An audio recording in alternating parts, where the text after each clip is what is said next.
नमस्कार दोस्तों, साहित्य समाधान के मंच से मैं डॉक्टर रीता गौड़ आपका हार्दिक स्वागत करती हूं, अभिनंदन करती हूं। दोस्तों, पिछले सत्र में हमने भक्ति काल पढ़ना, उसे समझना शुरू किया था और हमने सबसे पहले बात की थी निर्गुण काव्य धारा की। और हमने सत्र के प्रारंभ में ही ये जान लिया था कि निर्गुण काव्य धारा किन परिस्थितियों में, किस पृष्ठभूमि में विकसित होकर प्रबल रूप में हमारे सामने आई। और आज हम चर्चा करने वाले हैं भक्ति काल की दूसरी महत्वपूर्ण धारा, सगुण भक्ति धारा की। तो चलिए शुरू करते हैं आज का सत्र। और सबसे पहले हम समझेंगे सगुण भक्ति धारा की पृष्ठभूमि को आचार्य रामचंद्र शुक्ल के कथन से। तो आचार्य रामचंद्र शुक्ल दोस्तों कहते हैं बहुत ही महत्वपूर्ण कथन है, अच्छी तरह से समझ लेंगे क्योंकि इस पर आधारित प्रश्न भी पूछा जा सकता है। भक्ति का जो सोता, सोता का अर्थ क्या होता है? स्रोत। उन्होंने जल के प्रवाह की तरह मान लिया भक्ति को और इसलिए सोता कह रहे हैं। भक्ति का जो सोता दक्षिण की ओर से धीरे धीरे उत्तर भारत की ओर पहले से ही आ रहा था। दक्षिण से उत्तर भारत की ओर आने से क्या संकेत करना चाहते हैं? वो ये फिर से दोहरा देना चाहते हैं कि भक्ति भाव जो है वो दक्षिण में सबसे पहले जन्मा और उसके बाद उत्तर आया। जैसा कि कबीर ने रामानंद के विषय में कहा है, भक्ति द्रावड़ी उपजी लाए रामानंद, तो उसी की ओर संकेत कर रहे हैं शुक्ल जी। आगे वे कहते हैं उसे राजनीतिक परिवर्तन के कारण, किस राजनीतिक परिवर्तन की बात की जा रही है? पृथ्वीराज चौहान की पराजय के बाद जो राजनीतिक परिवर्तन हुआ उसकी बात की जा रही है दोस्तों, क्योंकि उसके बाद लोगों की, जनता की मानसिकता में सबसे बड़ा बदलाव आया, एक निराशा का भाव उत्पन्न हुआ। क्यों?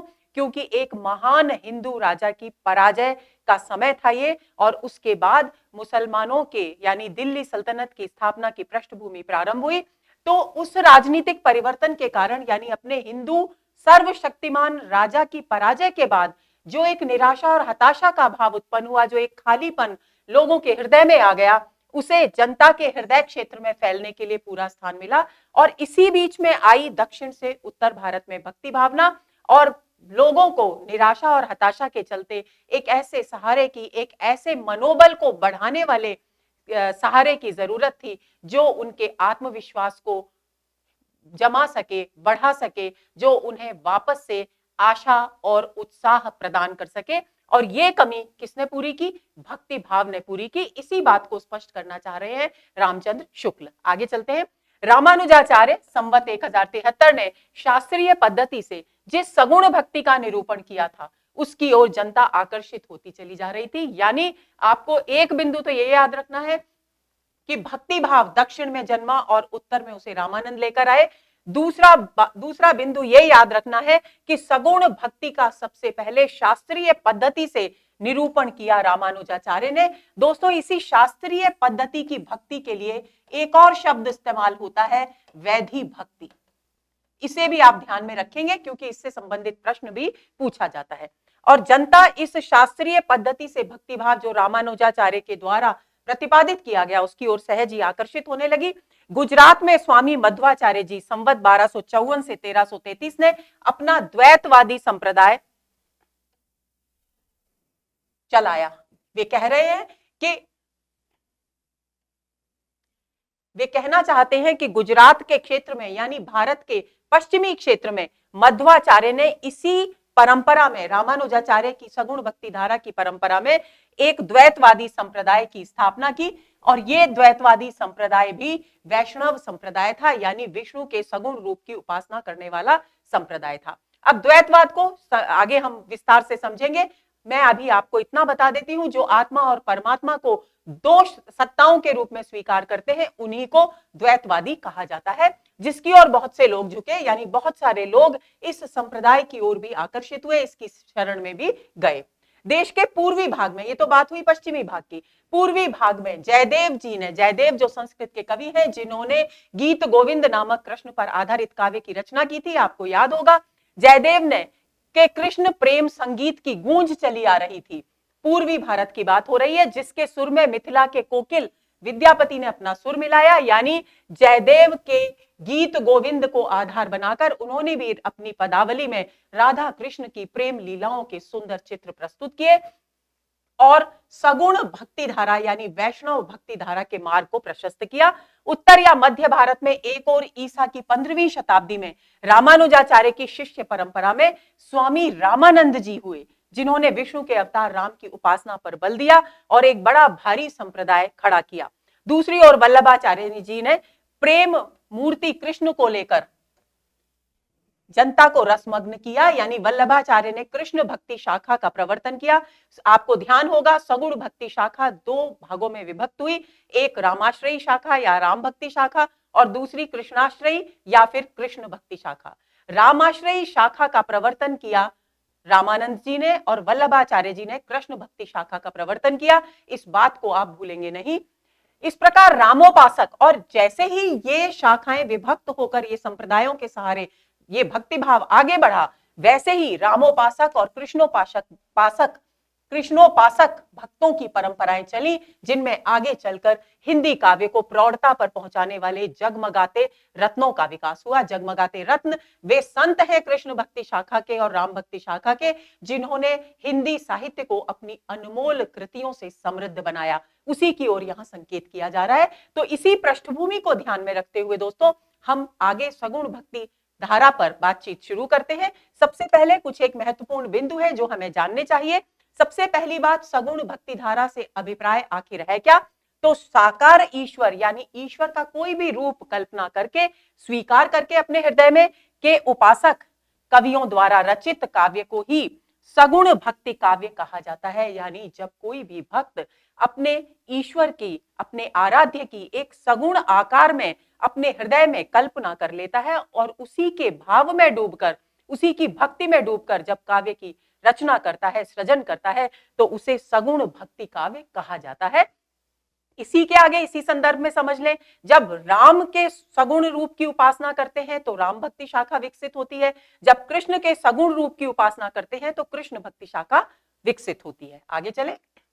सगुण भक्त कवि अवतारवाद में विश्वास करते हैं। अवतारवाद की अवधारणा में निर्गुण संत विश्वास नहीं करते थे, निर्गुण कवि विश्वास नहीं करते थे।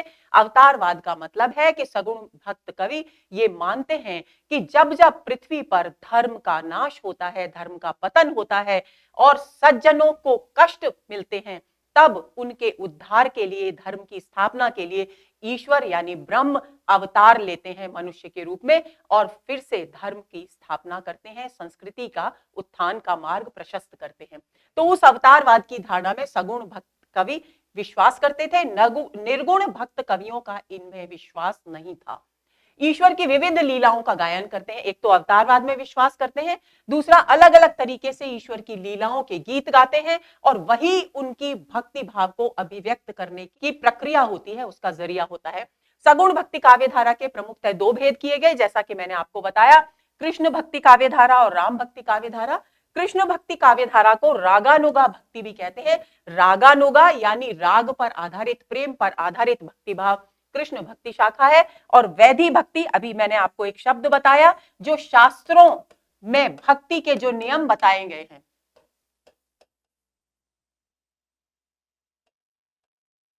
शास्त्रों में भक्ति के नियम के अनुसार, तो शास्त्रों में जो भक्ति के नियम बताए गए हैं उसी के अनुसार जो व्यक्ति भक्ति भाव को अभिव्यक्त करते हुए काव्य का सृजन करते हैं, उनकी भक्ति भावना को वैधि भक्ति कहा जाता है। और राम भक्ति काव्य धारा में जितने भी कवि हुए, उन सभी ने शास्त्रों में निहित नियमों, विधि विधानों को स्वीकार करते हुए राम के प्रति अपने भक्ति भाव को व्यक्त किया। यही कारण है कि राम भक्ति शाखा को वैधि भक्ति कहा जाता है और कृष्ण भक्ति शाखा में क्योंकि केवल और केवल अपने आराध्य के प्रति प्रेम का भाव प्रबल है, इसलिए उसे रागानुगा भक्ति कहा जाता है। तो ये दो भेद यहां सामने आए। आगे चलें। वैष्णव भक्ति का व्यवस्थित उदय दक्षिण भारत में हुआ, हम समझ चुके हैं। यहीं से सगुण भक्ति की उत्पत्ति स्वीकार की जाती है, यानी वैष्णव भक्ति का जो जब उदय दक्षिण भारत में हुआ, वहीं से सगुण भक्ति की उत्पत्ति प्रारंभ की जाती है, स्वीकार की जाती है, इसे भूलना नहीं है। भागवत पुराण बहुत अच्छे से कंठस्थ कर लेंगे, वैष्णव भक्ति का आधार ग्रंथ है। प्रश्न यदि आए कि वैष्णव भक्ति का आधार ग्रंथ क्या है, तो आपको बताना है भागवत पुराण वैष्णव भक्ति का आधार ग्रंथ है। वैष्णव भक्ति के आदि आचार्य कौन है? वैष्णव भक्ति के आदि आचार्य हैं रामानुजाचार्य। आगे चलेंगे। रामानुज संप्रदाय का प्रमुख केंद्र दक्षिण में कौन सा स्थान था? दक्षिण का तोताद्री स्थान था। तोताद्री दक्षिण में एक स्थान है जहां पर रामानुज संप्रदाय का प्रमुख केंद्र स्थापित हुआ और तोताद्री को ही श्री संप्रदाय की प्रधान गद्दी माना गया। श्री रामानुज ने जो संप्रदाय स्थापित किया, रामानुज संप्रदाय, उसे श्री संप्रदाय भी कहा जाता है। तो तोताद्री को ही श्री संप्रदाय की प्रधान गद्दी भी कह करके पुकारा जाता है। अब बात आती है वैष्णव भक्ति की आखिर कौन सी प्रमुख विशेषताएं हैं जो इस युग के कवियों के काव्य में हमें देखने को मिलती है। तो सबसे पहली बात, वैष्णव भक्ति में चाहे वो राम भक्ति शाखा हो चाहे वो कृष्ण भक्ति शाखा हो, सब दोनों ही काव्य धाराओं में प्राणी मात्र के प्रति प्रेम और उदारता के व्यवहार का संदेश दिया गया, अहिंसा का प्रवर्तन किया गया, जीव दया का संकेत किया गया, किसी को भी मन से, वचन से, कर्म से कष्ट पहुंचाने का विरोध किया गया, क्योंकि मन, वचन और कर्म से कष्ट पहुंचाना भी हिंसा में ही शामिल किया जाता है हमारे धर्म ग्रंथों में। तीसरा महत्वपूर्ण बिंदु है प्रपत्तिवाद। प्रपत्तिवाद को अच्छी तरह समझ लेंगे। प्रपत्तिवाद का अर्थ एक भक्ति का रूप है और प्रपत्तिवाद का अर्थ है अपने आराध्य के शरण में जाना। और ये शरण में कैसे जाना है, उसके लिए 6 अंग निर्धारित किए गए हैं। कभी कभी प्रश्न पूछ लिया जाता है, इसलिए मैं संक्षेप में आपसे इसकी चर्चा करूंगी। सबसे पहला अंग है अनुकूलस्य संकल्प, यानी अनुकूल का संकल्प करना। अनुकूल के संकल्प का क्या अर्थ है? अपने हमारे आराध्य के प्रति भक्ति भाव को बढ़ाने के लिए जो अनुकूल व्यक्ति हैं, जो अनुकूल परिस्थितियां हैं, जो अनुकूल ग्रंथ हैं, उन सबको तो स्वीकार करने का, अपनाने का संकल्प करना ही है अनुकूल का संकल्प। प्रतिकूल का त्याग, जिसे संस्कृत में कहा गया है प्रतिकूलस्य वर्जनम, यानी जो कुछ भी हमारे आराध्य की भक्ति भावना के मार्ग में आने वाली बाधाएं हैं, जो विरोधी स्थितियां हैं, उन सबके त्याग का संकल्प करना है। हमें उन्हें अपने हृदय में स्थान ही नहीं देना है, ताकि हमारी एकनिष्ठ भक्ति अपने आराध्य के प्रति बनी रहे। तीसरा बिंदु है रक्षा का विश्वास, और मन में अपने आराध्य के प्रति ये भाव रखना है कि मैं अगर किसी भी संकट में हूं तो मेरे आराध्य मेरी अवश्य अवश्य अवश्य रक्षा करेंगे। और यही है रक्षा का विश्वास, जिसके लिए संस्कृत में कहा गया है रक्षयति इति विश्वास। अब अगला है गोप्तृत्व वर्ण, और इसका अर्थ है कि भगवान को अपने जीवन का केंद्र बिंदु मानकर उनका वर्ण करना है, उन्हें अपने जीवन में स्वीकार कर लेना है, यानी अपने जीवन के केंद्र में अपने आराध्य को स्थापित करना है। अगला है आत्मनिक्षेप, जिसका अर्थ है अपने आप को पूरी तरह से अपने आराध्य के शरण में रख देना है, उनके चरणों में रख देना है कि अब तो मैं पूरी तरह से आपके समर्पित हूं, आप जो चाहे मेरे जीवन के साथ कीजिए। क्यों? क्योंकि हमें विश्वास है कि विपरीत परिस्थितियां आने पर हमारे आराध्य हमारी रक्षा करेंगे। तो यही है शरणागति, जिसको प्रपत्तिवाद का मूल है। आगे चलें। अगला है कार्पण्यता। कार्पण्यता का अर्थ है अहंकार से रहित होकर बिल्कुल विनम्र भाव से अपने आराध्य से प्रार्थना करनी है, विनय करनी है, निवेदन करना है कि वे इस संसार सागर से हमें पार लगाएं और अपने चरणों में हमें स्थान दें। यही है कार्पण्य, यानी दैन्य भाव।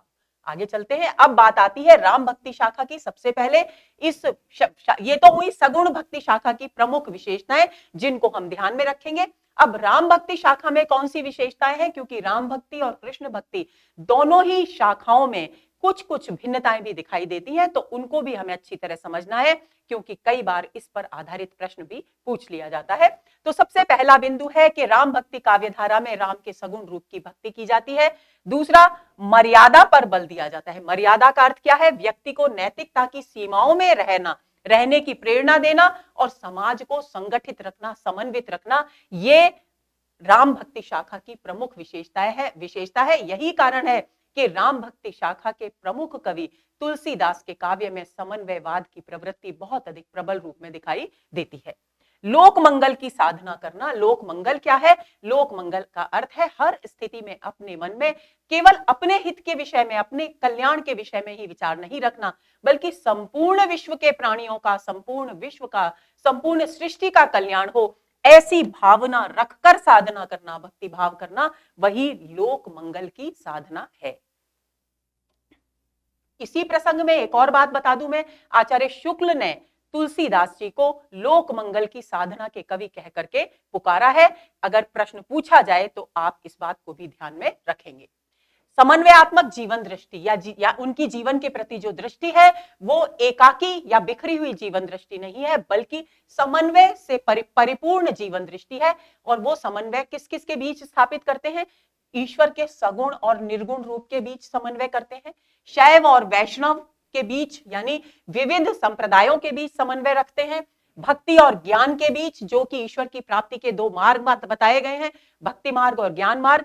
निर्गुण जो कवि थे वे ज्ञान मार्ग के द्वारा ईश्वर की प्राप्ति की बात करते थे, और जो सगुणोपासक कवि थे वे भक्ति के माध्यम से ईश्वर की प्राप्ति की बात करते थे। और इन दोनों ही ईश्वर की प्राप्ति के मार्गों में समन्वय स्थापित किया राम भक्त कवियों ने। राजा और प्रजा के बीच समन्वय स्थापित किया, यानी सामाजिक और राजनीतिक दोनों ही स्तरों पर सभी भेदभावों को मिटाकर एक समन्वित समाज को स्थापित करने का स्वप्न देखा राम भक्त कवियों ने। भाग्य और पुरुषार्थ का अर्थ है यहाँ पर कर्म, भाग्य और कर्म में सामंजस्य स्थापित किया, स्त्री और पुरुष में समन्वय स्थापित किया, और समाज के जो विविध वर्ण थे ताकि वर्ण भेद की समस्या समाप्त हो सके उनमें भी समन्वय स्थापित किया। भोग और त्याग, लोक भाषा जैसे संस्कृत और काव्य के तत्व, पारिवारिक और आर्थिक क्षेत्र में भी उन्होंने समन्वय स्थापित किया। अगला बिंदु है गहन राजनीतिक बोध। राम भक्त कवि अपनी समकालीन राजनीति के प्रति भी सजग थे, जबकि ये विशेषता कृष्ण भक्त कवियों में दिखाई नहीं देती। भक्ति काल की ये एकमात्र ऐसी शाखा है जिसने तत्कालीन परिस्थितियों का मूल्यांकन किया। क्यों? क्योंकि तुलसीदास जी ने राम राज्य की जो संकल्पना की हमारे सामने प्रस्तुत की अपने काव्य के माध्यम से, वह इस बात की ओर संकेत करती है कि वे समकालीन राजनीतिक स्थितियों के प्रति कितने सजग और जागरूक थे। आगे चलें। नारी के प्रति इनका लेकिन परंपरागत दृष्टिकोण ही बना रहा। वर्ण व्यवस्था का इन्होंने समर्थन किया, लेकिन उस वर्ण व्यवस्था में जो भेदभाव था उसे दूर कर एक समन्वय स्थापित करने का प्रयत्न किया। दास्य भाव की भक्ति है। ध्यान देंगे, राम भक्त कवियों की जो भक्ति है वो दास्य भाव की भक्ति है। अब इनकी शिल्पगत विशेषताओं पर बात करते हैं। इन्होंने मुख्यतः प्रबंधात्मक रचनाएं लिखी और मुक्तक रचनाएं भी लिखी, यानी दोनों ही प्रकार की रचनाएं हमको यहाँ मिलती हैं राम भक्त कवियों की, जिनमें प्रबंधात्मक कृतियां भी हैं और मुक्तक कृतियां भी है। भाषा इनकी संस्कृत निष्ठ अवधि है और कुछ रचनाएं ब्रज भाषा में भी लिखी गई हैं, लेकिन संस्कृत के शब्दों का खुलकर प्रयोग यहाँ मिलता है। और यही कारण है कि इनकी भाषा परिष्कृत अवधि और परिष्कृत ब्रज भाषा की श्रेणी में आती है। अलंकारों की बात करें तो अर्थालंकारों का यहाँ पर अधिक प्रयोग किया गया है। छंद की दृष्टि से चौपाई, दोहा, पद, कुंडलिया, छप्पय, कवित्त और सवैया आदि छंदों का प्रमुखतः यहाँ प्रयोग है। अब बात आती है आलवार संतों की। जैसा कि दोस्तों हमने पढ़ा था कि दक्षिण भारत से ही वैष्णव भक्ति उत्पन्न हुई, तो आलवार संतों से ही वो वैष्णव भक्ति की परंपरा शुरू होती है, और अक्सर प्रश्न आलवार संतों पर भी पूछा जाता है, इसलिए इसे भी थोड़ा सा समझ लेते हैं। दक्षिण में आलवार संत जिन्होंने तमिल भाषा में अपना साहित्य लिखा, राम भक्ति प्रस्फुटित हुई, यानी राम भक्ति धारा का विकास हुआ। आलवार मुख्यतः विष्णु के भक्त थे। विष्णु, देखिए एक बात और समझ लीजिए, विष्णु भगवान मूलतः राम और कृष्ण के रूप हैं, यानी विष्णु भगवान ने राम के रूप में अवतार लिया एक बार और एक बार कृष्ण के रूप में अवतार लिया, तो राम और कृष्ण विष्णु भगवान के अवतार माने जाते हैं। तो मूलतः वे विष्णु भक्त थे। कौन? आलवार संत। आलवार का शाब्दिक अर्थ है मग्न होना। किसमें मग्न होने की बात की ओर संकेत करता है ये शब्द ईश्वर की भक्ति में, विष्णु भगवान की भक्ति में निमग्न होने की बात की ओर संकेत करता है। आगे चलें। आलवार संतों की संख्या कितनी है? प्रश्न पूछा जाता है। 12 आलवार कवि माने गए हैं। आंडाल, इस पर भी प्रश्न आता है। आंडाल एकमात्र महिला आलवार संत थी। एकमात्र महिला आलवार संत का नाम अक्सर परीक्षाओं में पूछा जाता है। इन्हें दक्षिण की मीरा कहकर भी पुकारा जाता है। आलवार संत जाति और वर्ण के भेदभाव से ऊपर उठ चुके थे, यानी वे इस तरह के भेदभाव को नहीं मानते थे। कई आलवार संत निम्न जातियों से भी संबंधित थे। सर्वप्रथम श्री संप्रदाय के प्रथम आचार्य, श्री संप्रदाय सबसे पहला राम भक्ति संप्रदाय, और उसके पहले आचार्य यानी संस्थापक श्री रंगनाथ मुनि, जिनका समय 824 से 924 ईस्वी माना गया है, ने आलवार संतों के पद्यों का नालयर दिव्य प्रबंधम नाम से संकलन किया और ये कृति उनकी 4 भागों में विभक्त है। न्याय तत्व रंगनाथ मुनि की संस्कृत में रचित एक कृति है। श्री संप्रदाय में विष्णु और लक्ष्मी की उपासना मान्य है, यानी संप्रदाय विष्णु की आराधना से संबंधित जरूर है, लेकिन ये श्री संप्रदाय विष्णु और लक्ष्मी की उपासना को महत्व अधिक देता है। अब बात आती है रामानंद की, जो इस भक्ति की धारा को दक्षिण भारत से उत्तर भारत में लेकर आए। आपका जन्म 1368 ईस्वी यानी विक्रम संवत 1425 में माना गया है। आपका निधन 1468 ईस्वी यानी 1525 में, यानी लगभग शतायु हुए रामानंद जी। आपका जन्म स्थान प्रयाग, कान्यकुब्ज ब्राह्मण परिवार में आप जन्मे और आपके दीक्षा गुरु का नाम है राघवानंद कांचीपूर्ण। इस बात को नहीं भूलना है। रामानुजाचार्य की शिष्य परंपरा के चौथे गुरु हैं। देखिए, इस बात को इस तरीके से कनेक्ट कर लें अपने दिमाग में कि रामानुजाचार्य ने वैष्णव भक्ति का प्रवर्तन किया और उनके जो शिष्य थे उसमें चौथे नंबर के जो गुरु थे वो थे राघवानंद कांचीपूर्ण, जिनसे दीक्षा प्राप्त की किन्होंने? रामानंद जी ने। इस बात को आप ध्यान में रखेंगे। नाभादास जी ने अपनी भक्तमाल रचना में रामानंद जी के 12 शिष्यों का उल्लेख किया है। इन 12 शिष्यों की जानकारी आपको होनी चाहिए, क्योंकि इन पर आधारित प्रश्न भी पूछ लिया जाता है कि निम्नलिखित में से कौन रामानंद के शिष्य परंपरा में शामिल नहीं है। तो अनंतानंद, सुखानंद, सुरसुरानंद, भावानंद, नरहरियानंद जो तुलसीदास जी के गुरु माने गए हैं, कबीर, आपको पता ही है कबीर के विषय में हम बहुत पढ़ चुके हैं, पीपा, सैन, धन्ना, रैदास, सुरसुरी और पद्मावती। ये 12 हैं, जिनमें से आपको पीपा, सैन, धन्ना, नरहरियानंद, कबीर और रैदास, इनको तो कंठस्थ कर ही लेना है क्योंकि इनमें से कुछ एक का संबंध राजस्थान से है और दूसरा तुलसी और कबीर और रैदास, ये तो प्रमुख भक्ति काल के कवि माने जाते हैं। अब रामानंद जी की जो रचनाएं हैं उन पर नजर डालते हैं। राम रक्षा स्तोत्र प्रश्न पूछा जाता है अक्सर, किसकी कृति है? राम तारक मंत्र, योग चिंतामणि, वैष्णव मताज्व भास्कर जो कि संस्कृत में रचित उनकी कृति है। श्री रामार्चन पद्धति, इस पर भी प्रश्न पूछा जाता है। श्री राम आरती, श्री हनुमान आरती, ये सभी ग्रंथ रामानंद जी के द्वारा रचे गए। रामानंद भक्ति को दक्षिण से उत्तर लाए। इस बात को बार बार इसलिए दोहरा रही हूं कि इसे आप बिल्कुल अपने हृदय में बिठा लें। कबीर ने उनके विषय में कहा है, भक्ति द्राविड़ी उपजी, द्राविड़ी है ये, द्राविड़ी उपजी लाए रामानंद, प्रगट किया कबीर ने 7 द्वीप 9 खंड। इसका अर्थ क्या है? इसका अर्थ है कि भक्ति द्राविड़ यानी दक्षिण प्रदेश में उत्पन्न हुई थी, उसे उत्तर में लेकर आए रामानंद, और उस भक्ति भावना को जिसे उत्तर में रामानंद लेकर आए, कबीर ने 7 द्वीपों में और 9 खंडों में प्रचारित कर दिया। यानी उस भक्ति भावना का प्रचार करने में कबीरदास जी ने महत्वपूर्ण भूमिका निभाई। ये इसका मूल भाव है।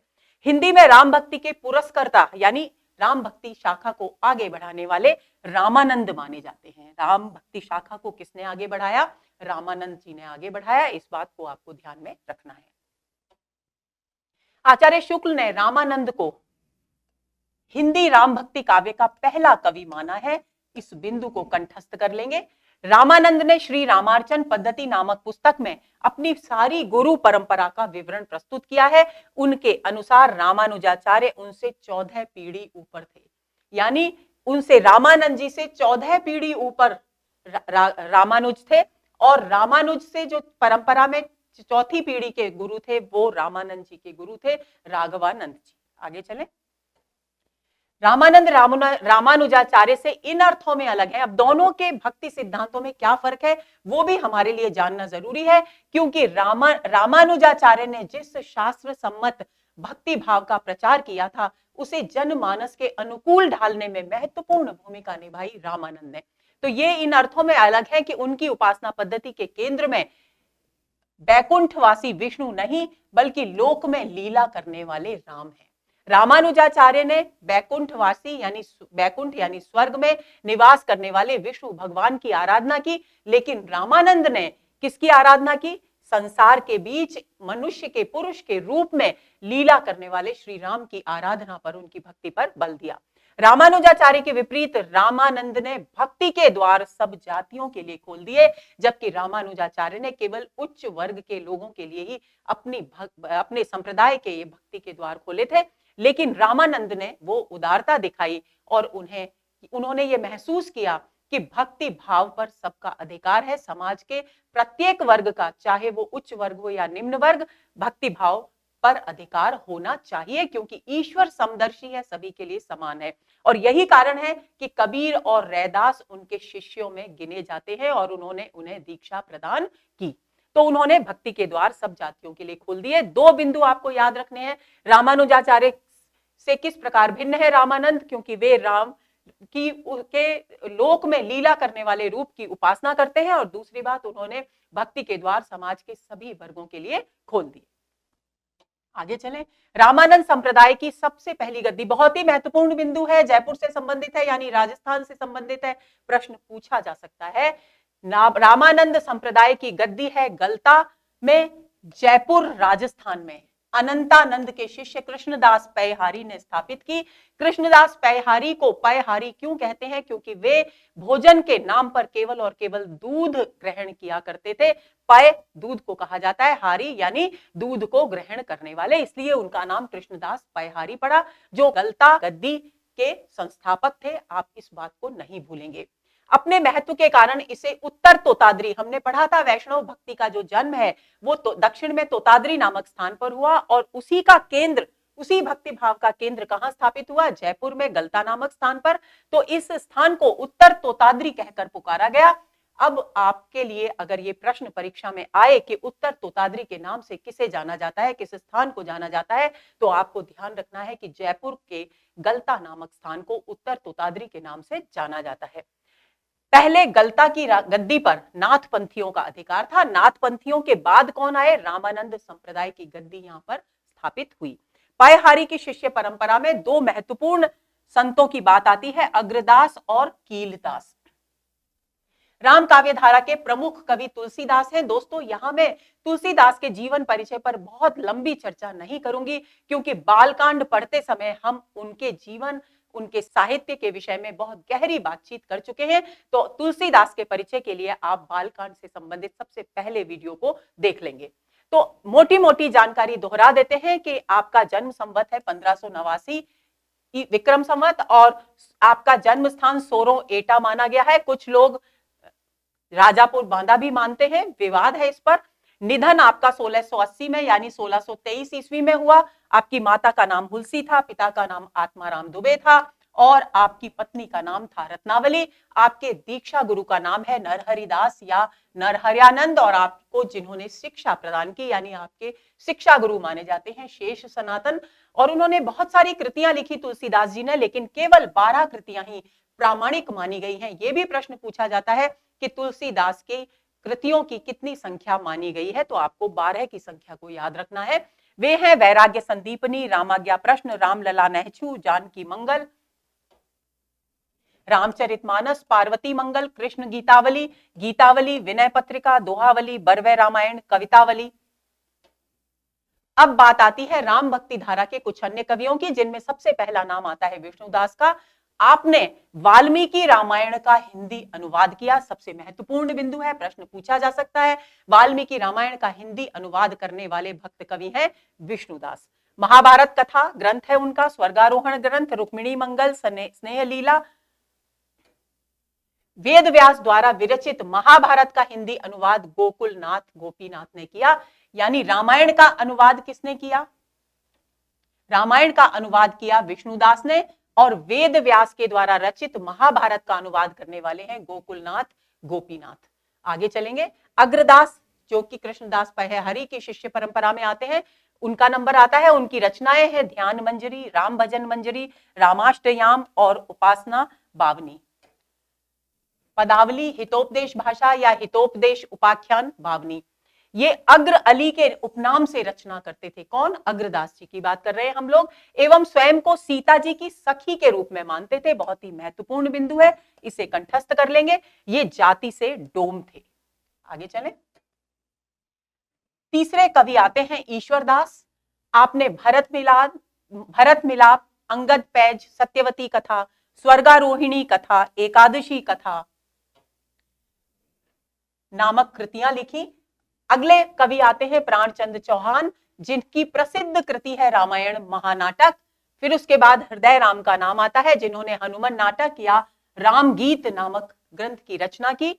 नाभादास बहुत ही महत्वपूर्ण है, इनकी रचना भक्तमाल का संदर्भ बहुत प्रसंगों में भक्ति काल में दिया जाता है और भक्ति काल के बाद भी दिया जाता है, तो इसे आप कंठस्थ कर लेंगे। नाभादास का भक्तमाल, अष्टयाम, इनका मूल नाम नारायण दास था। नाभादास का मूल नाम क्या था, प्रश्न पूछा जा सकता है। नारायण नाम इनका मूल नाम था, नारायण दास। भक्तमाल में इन्होंने 200 कवियों का परिचय दिया है और ये परिचय उन्होंने 316 छप्पय छंदों में बांधकर प्रस्तुत किया है। तो कितने कवियों का परिचय दिया गया है भक्तमाल में? 200 कवियों का परिचय नाभादास के द्वारा दिया गया है और इस कवि परिचय में उन्होंने 316 छप्पयों की रचना की है। अगले आते हैं राम भक्त कवि प्रियादास, जिन्होंने भक्तमाल पर टीका लिखी, यानी नाभादास के ग्रंथ भक्तमाल पर उन्होंने एक टीका लिखी जो कि बहुत ही महत्वपूर्ण मानी जाती है। बेनी माधवदास ने ग्रंथ लिखा मूल गोसाई चरित। कलानिधि, जिनका मूल नाम था श्री कृष्ण, उन्होंने लिखा श्रृंगार रस माधुरी, वाल्मीकि रामायण, रामायण सूचनिका, व्रत चंद्रिका, नवसई और समस्या पूर्ति। इसके बाद राम भक्त कवि मधुसूदन आते हैं, जिन्होंने रामाश्वमेघ नामक ग्रंथ लिखा। अन्य कवियों में देखिए, ये अन्य कवि कौन से हैं? अभी तक हमने केवल राम भक्त कवि जो किसी न किसी संप्रदाय से जुड़े हुए थे उनकी चर्चा की। अब हम चर्चा करने वाले हैं उन कवियों की जिन्होंने स्वतंत्र रूप से रचनाएं लिखी, क्योंकि भक्ति काल में भी अन्य विषयों को आधार बनाकर रचनाएं लिखी गई, जिस प्रकार रहीम दास ने नीति के दोहे लिखे। तो उन कवियों की हम बात करते हैं, जिनमें सबसे पहला नाम आता है बीरबल का। आपका कवित्व संग्रह प्रसिद्ध कृति है। इनका मूल नाम महेश भट्ट था। बीरबल इनकी उपाधि मानी जाती है और ऐसा कहा जाता है कि सम्राट अकबर ने इन्हें ये उपाधि प्रदान की थी। ये ब्रह्म के उपनाम से रचना कार्य करते थे, इस बात को आप ध्यान में रख लेंगे। गंग कवि, जिनका मूल नाम गंगा प्रसाद था। आपने गंग पदावली, गंग पच्चीसी, गंग रत्नावली और चंद छंद वर्णन की महिमा नामक उल्लेखनीय ग्रंथ लिखे। हम जानते हैं कि चंद छंद वर्णन की महिमा कितना महत्वपूर्ण और लोकप्रिय ग्रंथ है साहित्य की दृष्टि से। ये सम्राट अकबर के दरबारी कवि माने जाते हैं। इनकी पहली तीनों रचनाएं जिनकी चर्चा हमने की, वे वर्तमान में संपूर्ण रूप में उपलब्ध नहीं है, यानी केवल चंद छंद वर्णन की महिमा हमें अच्छी तरह से प्राप्त होती है पूर्ण रूप में, परंतु इनके ये जो पहली 3 कृतियां हैं उनके 400 छंदों का एक संग्रह गंग कवित्त के नाम से हमें प्राप्त होता है। इनकी गंग रत्नावली में 1400 अनुष्टुप छंदों में रचित काव्य कृतियां हैं और यह कृति उनकी पंडित माया शंकर याज्ञिक के संग्रहालय में सुरक्षित है। आगे चलते हैं। भिखारी दास ने इन्हीं गंग कवि की प्रशंसा में लिखा, तुलसी गंग दुवो भय सुकविन के सरदार, यानी वे दो ही व्यक्तियों को, दो ही कवियों को महत्वपूर्ण मानते हैं, तुलसीदास जी को और कवि गंग को। रहीम द्वारा गंग को एक छप्पय पर, ऐसे कहा जाता है कि रहीम दास जी के पर आधारित एक छप्पय उन्होंने लिखा था, जिसे सुनकर रहीम दास जी, क्योंकि दोनों ही कवि अकबर के दरबार में थे, तो इतने प्रभावित हुए गंग की प्रतिभा से कि उन्होंने उनके उस एक छप्पय पर 36 लाख रुपए का पुरस्कार उन्हें प्रदान किया। अगले कवि आते हैं दूरसा जी आढ़ा। इन्होंने विरुद्ध 76 नामक ग्रंथ लिखा। ये भक्ति काल की एकमात्र वीर गाथा पूर्ण रचना मानी जाती है, जिसमें राणा प्रताप की वीरता का वर्णन किया गया है। राणा प्रताप दोस्तों क्योंकि राजस्थान से जुड़े हैं, तो इस कृति को आप कंठस्थ कर लेंगे। पृथ्वीराज अगले कवि, वेली कृष्ण रुक्मिणी की बहुत ही महत्वपूर्ण कृति है, इनकी रचना है पृथ्वीराज कथा, श्यामलता, गंगा लहरी, दशरथ रावत, वसुदेव रावत, ये उनकी प्रसिद्ध कृतियां हैं, जिनमें से वेली कृष्ण रुक्मिणी की उनकी बहुत ही प्रसिद्ध कृति है। ये बीकानेर के जो संस्थापक थे राव बीका जी, उनके वंशज माने जाते हैं और इन्होंने वल्लभ संप्रदाय में दीक्षा ली थी। इस बिंदु को भी आप भूलेंगे नहीं। आगे चलें। अकबर के दरबारी कवि थे, लेकिन अकबर के दरबारी कवि होने के बावजूद वे महाराणा प्रताप के प्रति अपार श्रद्धा का भाव रखते थे, जबकि अकबर और महाराणा प्रताप के बीच वैमनस्य का भाव था। इसके बाद अगले कवि आते हैं रहीमदास। आपने श्रृंगार सोरठ, बरवे नायिका भेद, दोहावली, नगर शोभा, मदनाष्टक, खेट कौतुक जातकम जो कि उनका ज्योतिष संबंधी ग्रंथ है, और उनके नीति संबंधी दोहे बहुत अधिक प्रसिद्ध उनकी काव्य कृतियां हैं, तो इसे ध्यान में रख लेंगे। विशेष तौर पर मदनाष्टक, खेट कौतुक जातकम और बरवे नायिका भेद, उनकी वो कृतियां हैं 3 दोस्तों जिन पर बार बार परीक्षाओं में प्रश्न पूछा जाता है, रचनाकार का नाम पूछा जाता है, तो आप इन तीनों कृतियों को कंठस्थ कर लेंगे। अब बात आती है कृष्ण भक्ति शाखा की। सबसे महत्वपूर्ण तथ्य कृष्ण भक्ति शाखा के विषय में, उसे दोहराऊंगी नहीं, कि जिन सगुण कवि भक्त कवियों ने कृष्ण की उपासना की और उनके उपासना में डूबकर, उनके भक्ति भाव में डूबकर रचना की, काव्य की, वे कृष्ण भक्त कवि कहलाए। आगे चलते हैं। इस काव्य धारा के प्रवर्तक वल्लभाचार्य माने जाते हैं। राम भक्ति शाखा के प्रवर्तक वैसे रामानुज थे, लेकिन हमारे यहाँ उत्तर भारत में रामानंद माने जाते हैं, भूलेंगे नहीं। सर्वप्रथम कृष्ण का उल्लेख ऋग्वेद में मिलता है। महानारायण उपनिषद में विष्णु का पर्यायवाची वासुदेव माना गया है। वासुदेव भी कृष्ण का नाम माना जाता है, और वासुदेव और कृष्ण एक दूसरे के पर्यायवाची है, यानी वेदों और उपनिषदों में भी कृष्ण की चर्चा हुई है। आगे चलें। पुराणों में अवतारी भगवान कृष्ण के 2 रूप माने गए हैं, एक ऐश्वर्यमय रूप और एक माधुर्यमय रूप। जब कृष्ण अपने भक्तों की रक्षा के लिए कोई भी कार्य करते हैं तो उसे उनका ऐश्वर्यमय रूप धारण करना कहते हैं। यानी जैसे गोवर्धन पर्वत धारण कर किया था उन्होंने ब्रज प्रदेश के नागरिकों की रक्षा के लिए, तो वो उनका ऐश्वर्यमय रूप है। और माधुर्यमय रूप वो है जबकि वे प्रेम, अपने भक्तों के प्रेम में डूबते हैं, गोपियों के साथ रास लीला करते हैं, जहां माधुर्य भाव की प्रधानता होती है, वो माधुर्यमय रूप कहलाता है। लोक रक्षक संबंधी लीलाएं ऐश्वर्य के रूप के अंतर्गत आती हैं, लोक रंजक संबंधी माधुर्य भाव के अंतर्गत। इस बात को ध्यान में रखेंगे। पुराणों में ब्रजवासी लीला परायण कृष्ण ही प्रमुख हैं, महाभारत के कृष्ण और द्वारकाधीश कृष्ण नहीं। यानी क्या महत्वपूर्ण बिंदु की ओर यहां बात की जा रही है कि ब्रज में जिन कृष्ण के जिस रूप ने लीला की, उसी केवल उसी रूप का वर्णन पुराणों में किया गया है। महाभारत में कृष्ण जिस रूप में सामने आते हैं, गीता का उपदेश देते हुए सामने आते हैं, कौरवों और पांडवों के बीच आपसी समझौता कराते हुए सामने आते हैं, और फिर द्वारका में राजा के रूप में सामने आते हैं, ये तीनों ही रूप पुराणों में उल्लेखित नहीं है, इनका वर्णन पुराणों में नहीं किया गया है। इस बात को आप ध्यान में रखेंगे।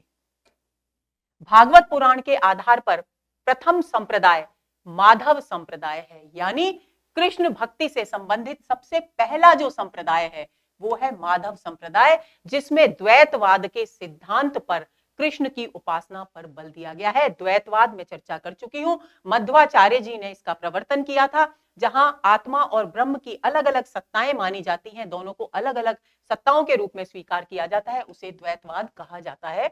आधुनिक भारतीय भाषाओं में कृष्ण काव्य का आरंभ मैथिल कोकिल विद्यापति से माना जाता है। संप्रदाय की बात करें तो माधव संप्रदाय सबसे पहला संप्रदाय है कृष्ण भक्ति से संबंधित।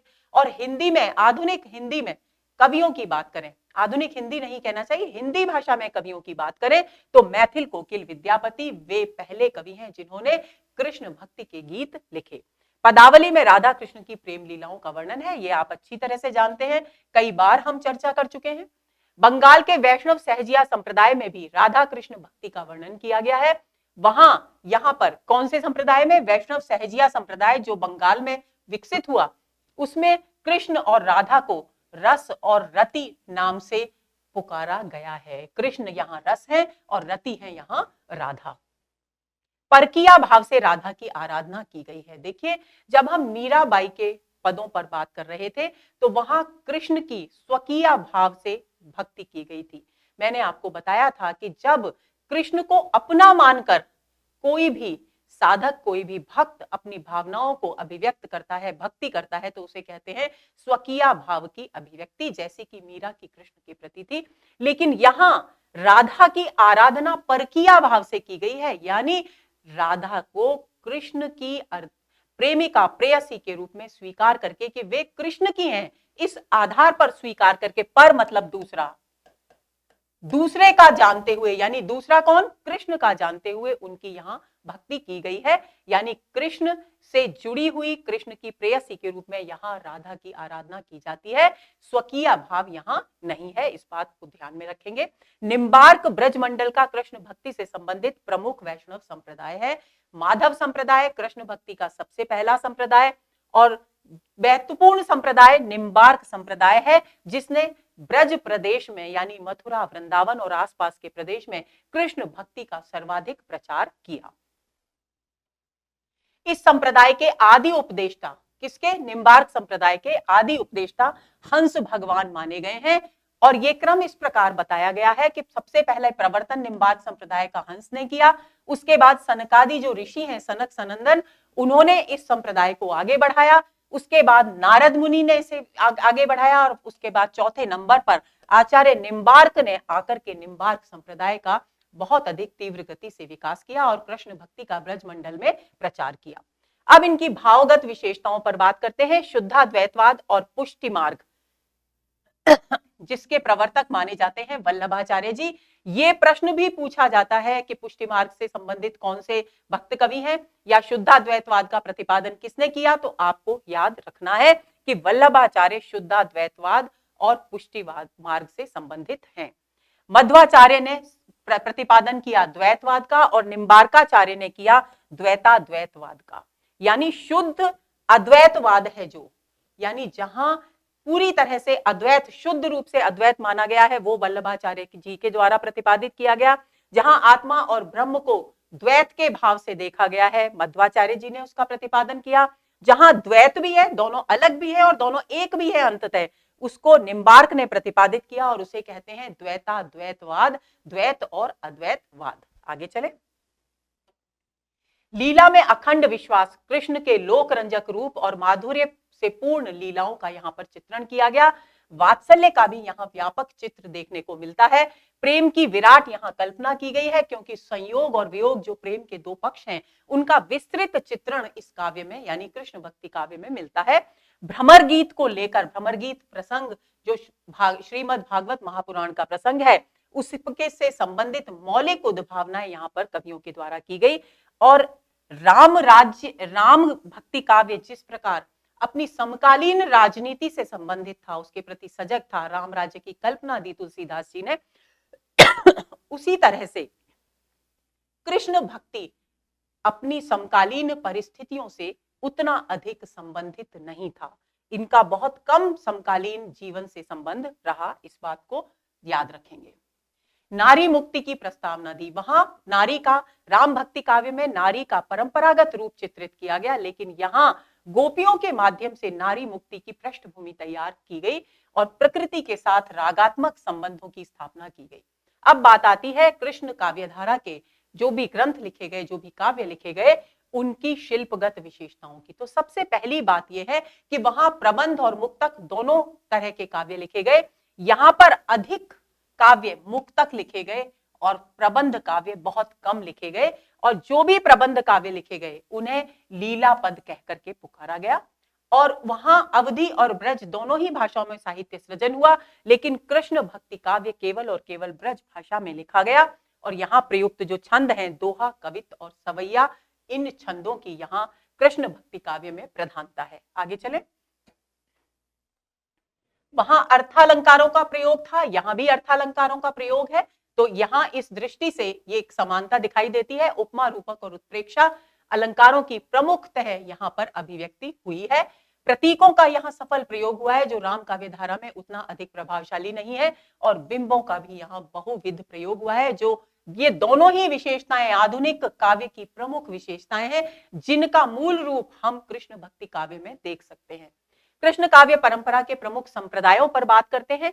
सबसे पहले तो आपको यह जानना चाहिए कि दक्षिण भारत में जब शंकर ने अद्वैतवाद स्थापित किया, अद्वैतवादी संप्रदाय का प्रवर्तन किया, तब उनके विरोध में 4 संप्रदाय स्थापित किए गए सगुण भक्ति को लेकर। और आगे इस बात को, सबसे पहला इसमें जो संप्रदाय है वो है रामानुजाचार्य के द्वारा स्थापित विशिष्टाद्वैतवाद, जिसके अंतर्गत ये कहा गया है कि आत्मा और परमात्मा में सांसारिक वस्तुओं से भिन्न एक विशेष प्रकार का अद्वैत भी है और द्वैत भी है, इस बात को आप ध्यान में रखेंगे। दूसरा है द्वैतवाद, जिसकी चर्चा मैं कर चुकी। इसके प्रवर्तक थे मध्वाचार्य, द्वैताद्वैतवाद के प्रवर्तक थे निम्बार्काचार्य, इसकी चर्चा भी हो चुकी। शुद्धाद्वैतवाद का प्रवर्तन विष्णु स्वामी या फिर वल्लभाचार्य ने किया। दोनों के नाम मिलते हैं, इसलिए दोनों के नाम यहां दिए जा रहे हैं। अब हम थोड़ा थोड़ा इनके परिचय के विषय में जान लेते हैं। विशिष्टाद्वैतवाद मत का प्रचार किया रामानुजाचार्य ने। रामानुजाचार्य ने सबसे पहला काम जो किया वो बादरायण के द्वारा लिखित जो ब्रह्मसूत्र नामक ग्रंथ था उस पर श्री भाष्य नाम से टीका लिखी। इस श्री भाष्य को कंठस्थ कर लेंगे, क्योंकि इससे संबंधित प्रश्न परीक्षा में आता है कि श्री भाष्य किसकी कृति है, किसकी टीका है। इस तरह के प्रश्न बार बार परीक्षाओं में पूछे जाते हैं। रामानुज का दर्शन है विशिष्टाद्वैतवाद, शंकर के अद्वैतवाद के विरुद्ध पहली ठोस प्रतिक्रिया, जहां यह कहा गया कि अद्वैतवाद के विरोध के स्वरूप में मैं आपको बता चुकी हूं कि ये चारों संप्रदाय खड़े हुए, और जिनमें पहला संप्रदाय था रामानुजाचार्य के द्वारा प्रवर्तित विशिष्टाद्वैतवाद। तो रामानुजाचार्य ने अंतिम सत्ता को एक ही मानते हुए इसके भीतर द्वैत की स्थापना की, इसलिए इसे विशिष्टाद्वैतवाद कहा जाता है। मैंने आपको बताया विशेष प्रकार के द्वैत भाव की आत्मा और परमात्मा में कल्पना की रामानुजाचार्य ने। यही कारण है कि इनके इस सिद्धांत को क्या कहा जाता है, विशिष्टाद्वैतवाद कहा जाता है, जो शंकर के अद्वैतवाद के विरोध में विकसित हुआ। ईश्वर और ब्रह्म में कोई भेद नहीं है, वह सगुण ही है, यानी इन्होंने केवल और केवल सगुण ब्रह्म की परिकल्पना पर जोर दिया।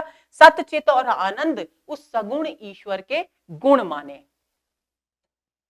आत्मा और जगत ईश्वर के अंश हैं और उनकी वास्तविक सत्ता है, यानी शंकर ने आत्मा और जगत को मिथ्या माना था, लेकिन यहां उन्होंने कहा ये ईश्वर के अंश है, और जितना ईश्वर सच्चा है, सत्य है, उतने ही ये भी सत्य हैं। आत्मा और ईश्वर का संबंध अग्नि और चिंगारी के समान है। जिस प्रकार अग्नि से चिंगारी को अलग नहीं किया जा सकता, उसी प्रकार आत्मा से को ईश्वर से अलग नहीं किया जा सकता। इन्होंने सबसे पहले अवतारवाद तथा धर्म की सामाजिक भूमिका की प्रस्तावना की। इसका मतलब क्या है, देखिए बहुत ही महत्वपूर्ण बिंदु है। धर्म की सामाजिक भूमिका की प्रस्तावना करने का अर्थ यह है कि जो धर्म अब तक केवल और केवल धर्म ग्रंथों तक सीमित था, उसे जिंदगी में मनुष्य जनमानस के आम आदमी के जीवन क्रम में शामिल करने का कार्य किन्होंने किया, इनके इस सिद्धांत ने किया। तो इस बात को आप ध्यान में रखेंगे। रामानुजाचार्य का भक्ति के क्षेत्र में यह एक बहुत ही महत्वपूर्ण योगदान है। आगे चलें। अब आती है बात द्वैतवाद के प्रवर्तक मध्वाचार्य जी की। इनका दार्शनिक मत द्वैतवाद कहलाता है। संप्रदाय इनका है ब्रह्म संप्रदाय। इन्होंने भी अद्वैतवाद का विरोध किया। इन्होंने आत्मा और परमात्मा को दो अलग अलग पृथक सत्ताएं माना। भगवान विष्णु को इन्होंने कहा कि वे सर्वोच्च तत्व हैं सृष्टि के और 8 गुणों में बंधे हुए हैं। जगत सत्य है, ईश्वर और जीव में भेद है, यानी अलग अलग है ईश्वर और जीव। जीव का जीव से भेद अलग है। जड़ तत्व जो जीवित तत्व है, सजीव और निर्जीव में भी भेद है, और ये भेद मिथ्या नहीं है बल्कि सचमुच वास्तविक है। इस मत की स्थापना की मध्वाचार्य जी ने द्वैतवाद के माध्यम से। ईश्वर उत्पत्ति, स्थिति और संहार का कारण है, यानी सृष्टि को उत्पन्न भी ईश्वर करता है, उसका पोषण भी ईश्वर करता है, और उसका नाश भी ईश्वर की इच्छा से ही होता है। अगला संप्रदाय आता है द्वैताद्वैतवाद निम्बार्क का। निम्बार्क दक्षिण में जन्मे, लेकिन उनकी कर्म भूमि ब्रज प्रदेश रही। इस बात को ध्यान रखेंगे। भगवान सूर्य और कृष्ण के सुदर्शन चक्र के सुदर्शन चक्र के अवतार माने जाते हैं निम्बार्क। अत्यंत सुंदर होने के कारण भी वे सुदर्शन कहलाए। निम्बार्क का दार्शनिक सिद्धांत द्वैताद्वैतवाद है, जो प्राचीन दार्शनिक सिद्धांत भेदा भेदवाद का ही नया रूप है। वेदांत पारिजात सौरभ जो ब्रह्म सूत्र पर वृत्ति है उनकी, 10 श्लोकी, श्री कृष्ण स्तवराज, मंत्र रहस्य षोडशी और प्रसन्न कल्पनवल्ली नामक निम्बार्क की प्रमुख रचनाएं हैं, जिनमें सबसे महत्वपूर्ण रचना है वेदांत पारिजात सौरभ। इसको कंठस्थ कर लेंगे। निम्बार्क संप्रदाय की सबसे बड़ी गद्दी, बहुत ही महत्वपूर्ण बिंदु है, निम्बार्क संप्रदाय की सबसे बड़ी गद्दी राजस्थान के सलेमाबाद नामक स्थान पर है, जो अजमेर में स्थित है। वृंदावन में श्री जी की बड़ी कुंज स्थान पर निम्बार्क संप्रदाय का प्रमुख केंद्र है।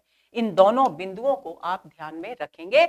आपसे मैं अपेक्षा करती हूं दोस्तों कि आप प्रत्येक संत की, भक्त कवि की जो दार्शनिक विचारधारा है उसके मत कंठस्थ कर लें, उनका जो एक प्रमुख ग्रंथ है, एक या दो ही प्रमुख ग्रंथ है उनको कंठस्थ कर लें, और किस संप्रदाय का स्थान कहां पर स्थित है उसको भी कंठस्थ कर लें, तो आप परीक्षा में किसी भी प्रश्न पर गलत उत्तर नहीं देंगे। राधा और कृष्ण के युगल की उपासना पर बल दिया जाता है। बहुत बार प्रश्न पूछा जाता है कि किस संप्रदाय में किसकी उपासना पर, कोई भी संप्रदाय का नाम दे दिया, इसमें किसकी उपासना पर बल दिया जाता है, तो आपको ध्यान रखना है कि इस संप्रदाय में राधा और कृष्ण दोनों की युगल रूप में उपासना की जाती है। जीव ब्रह्म के साथ भिन्न भी है और अभिन्न भी, अपनी अंतिम परिणति में ये एक हो जाते हैं। यानी आत्मा और परमात्मा की सत्ताएं अलग भी हैं और वे एक भी हैं, क्योंकि अंतिम क्षणों में वे बिल्कुल एक दूसरे में विलय हो जाते हैं। और यही है निम्बार्क का द्वैताद्वैतवाद। जैसे कृष्ण और गोपियां प्रलय के समय एक हो जाते हैं और वैसे वो स्वतंत्र रूप से दिखाई देते हैं, तो वही इसी के माध्यम से उन्होंने द्वैताद्वैतवाद के सिद्धांत का प्रतिपादन किया। जीव ब्रह्म का अंश है और ब्रह्म अंशी है, और भक्ति ही मुक्ति का साधन है। विष्णु के अवतार कृष्ण की उपासना पर ही इस संप्रदाय में बल दिया गया। अगला संप्रदाय है शुद्धाद्वैतवाद। वल्लभ संप्रदाय, वल्लभाचार्य जी के द्वारा प्रवर्तित है ये दार्शनिक मत, और इनके संप्रदाय का नाम था वल्लभ संप्रदाय। वल्लभाचार्य जी ने जिसकी स्थापना की। दार्शनिक मत इनका शुद्धाद्वैतवाद या पुष्टि मार्ग कहलाता है, इसको ध्यान रखेंगे। पुष्टि का अर्थ है पोषण, यानी भगवान की कृपा या अनुग्रह, यानी भगवान की कृपा से ही इस संपूर्ण सृष्टि का पोषण होता है, इस बात पे विश्वास रखना ही पुष्टिवाद है, पुष्टि मार्ग है। भगवान के अनुग्रह से ही जीव की प्रवृत्ति प्रेम लक्षणा भक्ति की ओर होती है, यानी ईश्वर के प्रति जो प्रेम है वो भी ईश्वर की कृपा से ही संभव होता है। पोषण के भाव को स्पष्ट करने के लिए भक्ति के यहाँ दो रूप बताए, साधन रूप और साध्य रूप। साधन रूप भक्ति का प्रयत्न, साधन रूप क्या है, जिसमें भक्त को ईश्वर की प्राप्ति के लिए, ईश्वर की भक्ति करने के लिए बहुत अधिक प्रयत्न करना पड़ता है, वो है साधन रूप। और साध्य रूप वो है जिसमें भक्त अपना सब कुछ ईश्वर को समर्पित कर देता है और पूरी तरह से अपने ईश्वर की, अपने आराध्य की कृपा पर निर्भर हो जाता है, उसकी शरण में चला जाता है। ये भक्ति का साध्य रूप है। तात्विक रूप से ये अद्वैतवाद है। ब्रह्म माया से सर्वथा अलिप्त अर्थात शुद्ध है। हालांकि इन्होंने अद्वैतवाद का अप्रत्यक्ष रूप से, अगर मूलतः गहराई में जाकर देखें तो अद्वैतवाद का समर्थन किया, लेकिन इन्होंने कहा कि ब्रह्म माया से बिल्कुल अलग है। वो माया उस ब्रह्म के स्वरूप को प्रभावित नहीं करती। जिस प्रकार स्वर्ण अनेक रूपों में रहते हुए भी शुद्ध होता है, उसी प्रकार ब्रह्म अनेक रूपों में परिवर्तित होते हुए भी हमेशा शुद्ध रहता है। यही कारण है कि इन्होंने अपने सिद्धांत को शुद्धाद्वैतवाद का सिद्धांत कहकर के प्रतिपादित किया। संपूर्ण सृष्टि तीन गुणों से मिलकर बनती है, सत्य, चित्त और आनंद। ईश्वर इन तीनों गुणों का समग्र एकीकृत रूप है और इसीलिए उसे सच्चिदानंद कहा जाता है। जीव में सत और चित्त के गुण होते हैं, लेकिन आनंद कब आता है, जब जीवात्मा परमात्मा से मिलती है, क्योंकि आनंद का गुण केवल और केवल ब्रह्म के पास है, ईश्वर के पास है।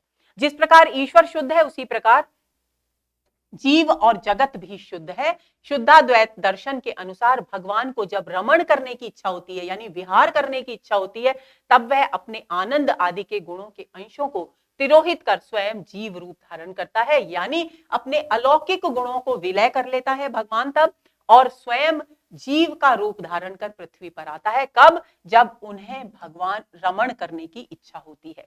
विष्णु की भक्ति ही मुक्ति का साधन है, ये इस सिद्धांत शुद्धाद्वैतवाद के अंतर्गत माना गया।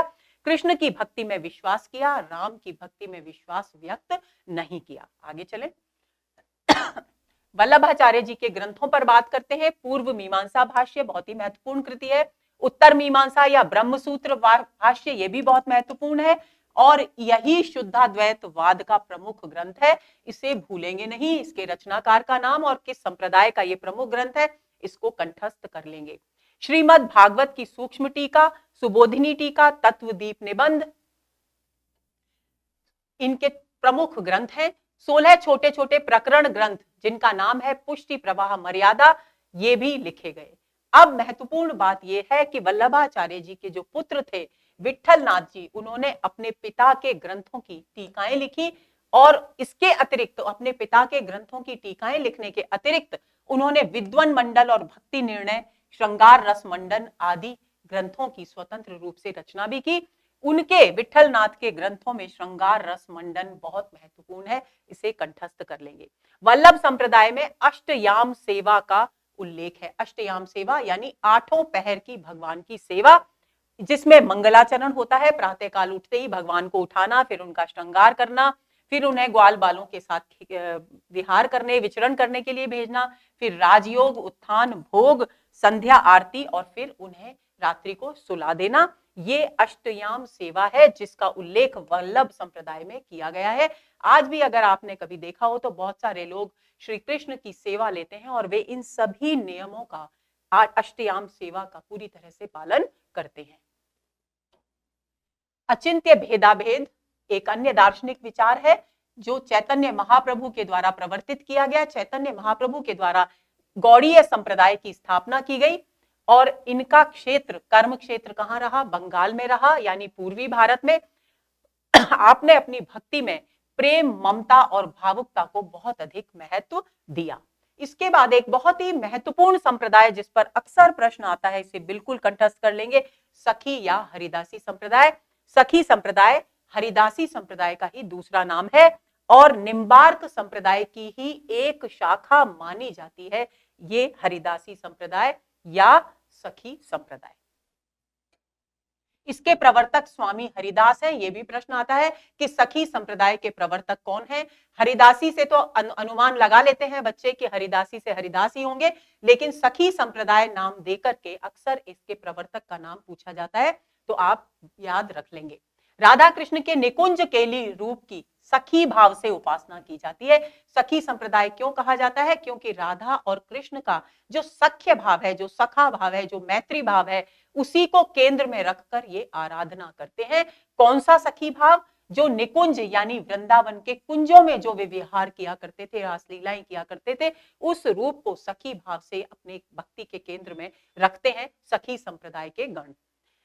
और इसमें प्रेम तत्व बहुत अधिक महत्वपूर्ण है, यानी राधा और कृष्ण के प्रेम स्वरूप, प्रेमी युगल के जो रूप है, उसी की उपासना इस संप्रदाय में की जाती है। अगला संप्रदाय है राधा वल्लभ संप्रदाय। इसके प्रवर्तक भी पूछ लिए जाते हैं। हित हरिवंश गोस्वामी इसके प्रवर्तक थे। श्री राधा जी का स्थान देखिए, यह प्रश्न भी बार बार आता है कि निम्नलिखित में से किस संप्रदाय में श्री राधा जी का स्थान महत्वपूर्ण माना गया है? तो आपको ध्यान रखना है, राधा वल्लभ संप्रदाय में राधा जी का स्थान महत्वपूर्ण माना गया है और हित हरिवंश गोस्वामी इसके संस्थापक थे। श्री राधा जी स्वयं आनंद स्वरूपा और नित्य मानी गई है इस संप्रदाय में, यानी आनंद की स्रोत है और नित्य है, यानी अजर अमर है। उपासना पद्धति इनकी क्या कहलाती है? रसोपासना कहलाती है। प्रेम ही भक्ति और संप्रदाय का मूल भाव है। जिस प्रकार सखी संप्रदाय में भी प्रेम भाव की उपासना की गई है, उसी प्रकार यहाँ इस संप्रदाय में भी, राधा वल्लभ संप्रदाय में भी इस प्रेम तत्व की उपासना की गई है। अब बात आती है अष्टछाप के कवियों की। आपको ध्यान होगा, इस पर भी प्रश्न आता है। वल्लभाचार्य के पुत्र विठलनाथ ने सन 1565 ईस्वी में अष्टछाप की स्थापना की थी। वल्लभाचार्य के 84, ये भी प्रश्न आता है, वल्लभाचार्य के कितने शिष्य माने गए हैं? 84 शिष्य माने गए हैं और विठलनाथ के 252 शिष्यों का जिक्र आता है। अष्टछाप के कवियों में 8 कवि थे दोस्तों, उसमें से 4 शिष्य वल्लभाचार्य के थे और 4 शिष्य विठलनाथ के थे, जिनको संगठित करके अष्टछाप की स्थापना की गई। वल्लभाचार्य के शिष्य इनमें से कौन नहीं है, इस प्रकार का प्रश्न आता है, तो वल्लभाचार्य और विठलनाथ के शिष्यों को कंठस्थ कर लेंगे। कुंभन दास, सूरदास, परमानंद दास और कृष्णदास ये वल्लभाचार्य के शिष्य माने जाते हैं। विठलनाथ के शिष्य हैं गोविंद स्वामी, छीत स्वामी, चतुर्भुज दास और नंददास। तो इस बिंदु को आपको कंठस्थ कर लेना है किसी भी स्थिति में। आगे चलें। अब इनका छोटा छोटा परिचय, क्योंकि इनकी कृतियों से संबंधित प्रश्न भी परीक्षाओं में आते हैं। अष्टछाप कवि जितने भी कवि थे उनमें कुंभन दास सबसे वरिष्ठ थे और नंददास सबसे कनिष्ठ, यानी सबसे बड़े थे कुंभन दास और सबसे छोटे थे नंददास। कुंभन दास अकबर के निमंत्रण पर फतेहपुर सीकरी गए थे और बाद में जब वे वहां पहुंचे उसके बाद उन्होंने पश्चाताप व्यक्त किया, अफसोस जाहिर किया और लिखा, संतन को कहां सीकरी सो काम। बहुत ही महत्वपूर्ण बिंदु है। इस पंक्ति को कभी कभी परीक्षाओं में देकर ये प्रश्न पूछा जाता है कि ये पंक्ति किसकी है, तो आपको ध्यान रखना है ये पंक्ति है कुंभन दास की। आवत जात पन्हैया टूटी बिसर गयो हरिनाम। इसका अर्थ है कि संतों को सीकरी से क्या लेना देना, यानी महलों दुबहलों से क्या लेना देना। व्यर्थ ही यहाँ फतेहपुर सीकरी तक यानी राजा के महल तक आने जाने में पन्हैया यानी मेरी चप्पल टूट गई और मैं आने जाने के चक्कर में अपना प्रभु का नाम लेना भी भूल गया। तो ऐसे राजा महाराजाओं के राजमहलों में जाने से भला क्या लाभ, क्योंकि हम तो संत हैं, हमें तो ईश्वर भक्ति में ही मन लगाना चाहिए। आगे चलें। अब बात आती है सूरदास की। जन्म विक्रम संवत 1535 यानी 1478 ईस्वी माना गया है। सूरदास के जन्म के स्थान के विषय में विद्वानों में मतभेद है। दो मत है, एक मानते हैं रूनकता में हुआ उनका जन्म, एक मानते हैं सीही में हुआ। सीही को मानने वाले हैं डॉक्टर नगेंद्र और गणपति चंद्र गुप्त। रूनकता को मानते हैं श्याम सुंदर दास, रामचंद्र शुक्ल और हजारी प्रसाद द्विवेदी। सूरदास जी के जीवन और कृतित्व के विषय में भी मैं विस्तृत चर्चा नहीं करूंगी दोस्तों, क्योंकि भ्रमर गीत भाग 1 में हम इसकी बहुत विस्तार से चर्चा कर चुके हैं। तो सूरदास जी के जीवन परिचय से संबंधित प्रश्नों के लिए, जानकारी के लिए आप वही वीडियो देखेंगे। भक्तमाल नाभादास के द्वारा रचित, 84 वैष्णवन की वार्ता गोकुलनाथ के द्वारा और वल्लभ दिग्विजय, यदुनाथ आदि ग्रंथों में, इन सभी ग्रंथों में ये जो 3 महत्वपूर्ण ग्रंथों की यहाँ चर्चा की गई है, इनमें सूरदास के विषय में पर्याप्त जानकारी मिलती है। शुक्ल जी ने 84 वैष्णवन की वार्ता के आधार पर संवत 1580 में सूरदास के वल्लभाचार्य का शिष्यत्व ग्रहण करने का समय माना है। यानी कहने का अभिप्राय है कि आचार्य रामचंद्र शुक्ल ये मानते हैं कि संवत 1580 में सूरदास ने वल्लभाचार्य की शिष्यता यानी उन्हें अपने गुरु के रूप में स्वीकार किया, वल्लभाचार्य के वे शिष्य बने। सूरदास चंद्र सरोवर के समीप पारसौली गांव में रहते थे ऐसा कहा जाता है, और वहीं पर 1583 सन में ईस्वी में उनका देहावसान हुआ। सूरदास श्रीनाथ मंदिर में, किस मंदिर में आराधना करते थे, भजन कीर्तन करते थे, श्रीनाथ मंदिर में भजन कीर्तन करते थे। कृष्णदास से उनका मतभेद हो गया, उसकी वजह से उन्होंने उस मंदिर को यानी श्रीनाथ मंदिर को छोड़ दिया। सूरदास की 25 रचनाएं हैं, इनमें से अधिकांश विद्वानों ने सूर सागर, सूर सारावली और साहित्य लहरी को ही प्रामाणिक कृतियों के रूप में स्वीकार किया है। सूरदास की रचनाओं का सर्वप्रथम संपादन, बहुत महत्वपूर्ण बिंदु है, राग कल्पद्रुम नाम से कलकत्ता में सन 1841 ईस्वी में हुआ था। अब कुछ अन्य कृष्ण भक्त कवियों की बात करते हैं, जिनमें सबसे पहला नाम है रसखान का। आपकी कृतियां है सुजान रसखान, प्रेम वाटिका जिसमें 35 दोहे हैं। ये अन्य वे कवि हैं दोस्तों जो किसी संप्रदाय विशेष से जुड़े हुए कवि नहीं हैं, जो उन्होंने स्वतंत्र रह करके काव्य साधना की। दान लीला जिसमें 11 दोहे हैं और अष्टयाम ये उनकी प्रमुख कृतियां हैं।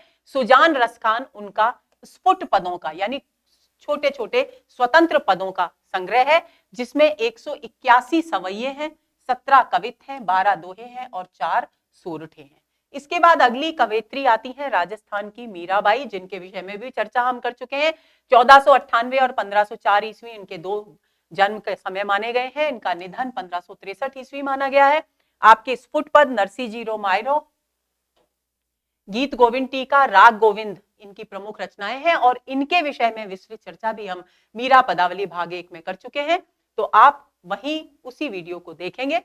इनकी भक्ति माधुर्य भाव की मानी जाती है। अब आते हैं अगले स्वामी हरिदास, जिन्होंने एक रचना लिखी केलीमाल। रूप गोस्वामी उन्होंने उज्जवल नीलमणि, भक्ति रसामृत सिंधु। रत्नाकर कवि ने उद्धव शतक, बहुत महत्वपूर्ण कृति है, प्रश्न पूछा जाता है, ध्यान देंगे। ध्रुवदास जिनका समय 1573 से 1643 ईस्वी माना गया है, उनकी प्रमुख कृतियां हैं ब्रजलीला, हित श्रृंगार लीला, जीवन दशा लीला, मान लीला, दान लीला। नरोत्तम दास जिन्होंने, ये भी एक बहुत महत्वपूर्ण कृति है, सुदामा चरित नामक कृति लिखी। अब बात आती है नागरी दास यानी सावंत सिंह की, जिनकी प्रमुख कृतियां हैं जुगल रस माधुरी, फाग विलास, राम रस लता, इश्क चमन, कृष्ण जन्मोत्सव, कवित्त आदि। आगे चलते हैं।